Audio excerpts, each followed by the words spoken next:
మహిళల ఆత్మీయ సమ్మేళన సభ అధ్యక్షత వహిస్తున్న ఓబీసీ మోర్చా అధ్యక్షుడు బీజేపీ ఓబీసీ మోర్చా అధ్యక్షుడు వీరగౌడ్ గారికి మరియు ఇక్కడున్న పెద్దలందరికీ కూడా నా ముందున్న ఓబీసీ సోదరిమణులకు సోదరులకు అందరికీ ఒక నమస్కారాలు.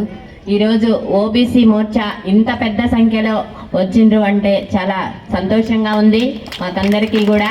మరి మనమందరం కూడా ఇంత సంతోషాన్ని పంచుకోవడానికి ఇక్కడికి వచ్చాము. ఇదే సంతోషాన్ని రేపు 13వ తారీఖు ఓటర్లు మాదిరిగా ఓటర్లు మన ఓటుని ప్రతి ఒక్కరు కూడా 10 ఓట్లు వేపించి మీ వంతుగా తాండ్ర వినోద్రావు గారిని గెలిపిస్తున్నారని మేము నమ్ముతున్నాము.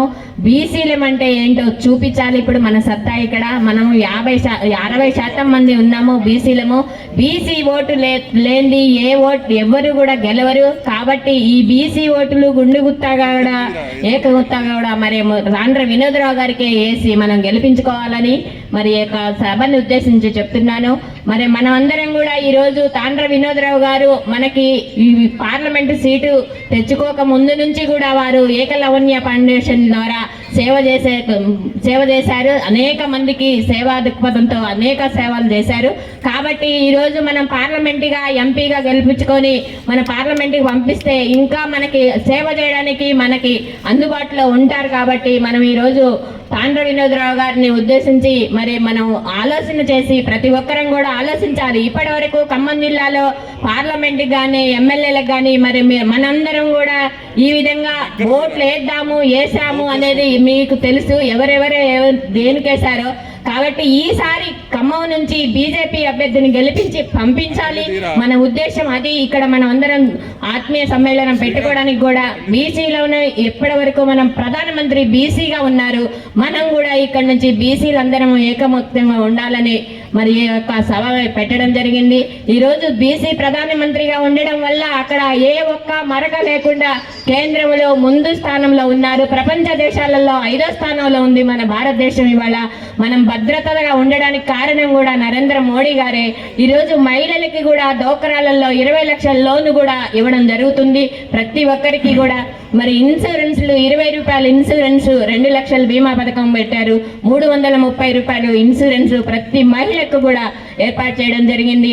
మరి ఉజ్వల గ్యాసులు 14 కోట్ల ఉజ్వల గ్యాసులు కూడా నరేంద్ర మోడీ గారు మహిళలని ఆలోచించి నా అక్క చెల్లెళ్ళు బాధపడుతున్నారు, మా అమ్మగారు నా చిన్నతనంలో బాధపడ్డారు, అలాంటి బాధ పడద్దు అని ముందుగా వారు ప్రధానమంత్రి అయిన తర్వాత ఇలాంటి పథకం తీసుకురావడం జరిగింది. ఇక్కడ ఉన్న వాళ్ళు ప్రతి ఒక్కరు కూడా ఉజ్వల గ్యాస్ తీసుకునే ఉంటారు.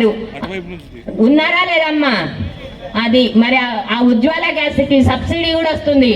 ప్రతి ఒక్కళ్ళు మామూలు గ్యాస్ వాళ్ళు 850 రూపాయలు తీసుకుంటే ఉజ్వల గ్యాస్ వాళ్ళు 600కే వస్తుంది సబ్సిడీ. అందులో కూడా సబ్సిడీ ఇస్తున్నారు. నరేంద్ర మోడీ గారు ఎంత ఉన్నతమైన ఆలోచనతోటి మహిళలకి ఇలాంటి పథకాన్ని పెట్టారో మీరందరూ కూడా ఆలోచించాలి ఒక్కసారి. ఇలా పార్లమెంటులో 27 మంది బీసీలకు కూడా మంత్రులుగా ఇవ్వడం జరిగింది. అది గొప్ప గర్వకారణము. కాకపోతే ఇంకా 52% ఉన్న బీసీలకి ఇంకా పెరగాలంటే మనం బీసీలుగా మంత్రులుగా ఉండాలి. మనం రాజకీయాలలోకి ముందుకు రావాలి. మన హక్కుల్ని మనం కాపాడుకోవాలి. మనందరం కూడా ఎవరైనా మనకు సమర్థవంతంగా వెనకుండి మనకు సపోర్ట్ చేస్తే మనం ముందుకు వస్తాం. కానీ మన బీసీలలో ఉన్నది ఏంటంటే ఒకళ్ళు వెళ్తుంటే ఇంకొకరిని ప్రోత్సహించుకునే అలవాటు రావాలి ప్రతి ఒక్కరికి కూడా. ఎందుకు లేదు మనకు రాజకీయాలు అనుకోవద్దు, ప్రతిదీ కూడా మనం సాధించి తీరుతాం. మహిళలను కూడా ప్రతి మహిళకు కూడా ఇవాళ నరేంద్ర మోడీ గారు 33% రిజర్వేషన్ ఇచ్చారు రాజకీయాల్లో.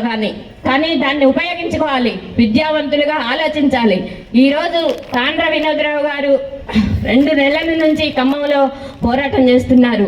ప్రతి ఇంటికి వెళ్తున్నారు. వారి కుటుంబ సభ్యులు బంధువులు అందరూ కూడా ఖమ్మంలో ఉండి ప్రతి గల్లీని టచ్ చేసి ప్రతి ఓటర్ని అడుగుతున్నారు. ఎందుకంటే వినోద్రావు గారు ఒక్కరే వచ్చి అందరినీ అడగలేరు ఓటు. కాబట్టి వారి ఫ్యామిలీ మొత్తం కూడా వారు మనకి వచ్చి కలిసి నేరుగా మాకు ఒక్కసారి అవకాశం ఇవ్వండి అని కోరుతున్నారు. ఇప్పటి వరకు మనకు జరిగిన రాజకీయాలలో ఇలాంటి ప్రచారం ఎప్పుడూ జరగలేదని ప్రతి ఒక్కరూ అనుకుంటున్నారు. కాబట్టి మనందరం ఒక్కసారి ఆలోచించి వారి తరపు నుంచి మన తరపు నుంచి వారిని గెలిపించుకొని వారిని పార్లమెంటుకి పంపిస్తే మనం ఇప్పటిదాకా ఖమ్మం నుంచి ఎంపీగా గెలిచిన వారు లేరు. అయినా కూడా మనం అన్ని నిధుల్ని పొందుతున్నాం. ఇక్కడ కేంద్రం నుంచి వచ్చే ప్రతి నిధుల్ని కూడా ఇక్కడ రోడ్లు అయితేంది, లైట్లు అయితేంది, ప్రతిదీ కూడా రైతు బంధు, రైతు వేదికలు, శ్మశాన వాటికలు, డంపింగ్ యార్డ్స్ ఇవన్నీ కూడా కేంద్రానియే. గ్రామ పంచాయతీలకి డైరెక్ట్గా గ్రామ పంచాయతీ సర్పంచులకే నిధులు వస్తున్నాయి. ఇవన్నీ నరేంద్ర మోడీ గారు ద్వారానే సాధ్యమవుతుంది. కాబట్టి ఇలాంటి పథకాలన్నీ ఇంకా ఎక్కువ నిధులు తెచ్చుకొని ఖమ్మాన్ని అభివృద్ధి చేసుకోవాలి అంటే పరిశ్రమలు స్థాపించాలి, మన పిల్లలకి ఉద్యోగాలు రావాలి అంటే తాండ్ర వినోద్రావు గారినే గెలిపించుకోవాలి మనం ఇక్కడ. కాబట్టి 4వ నెంబర్ సీరియలు కమలం పూ గుర్తుకే మీరు ఓటేసి గెలిపించాలని కోరుతూ నాకు ఈ అవకాశం ఇచ్చిన ప్రతి ఒక్కరికి ధన్యవాదాలు.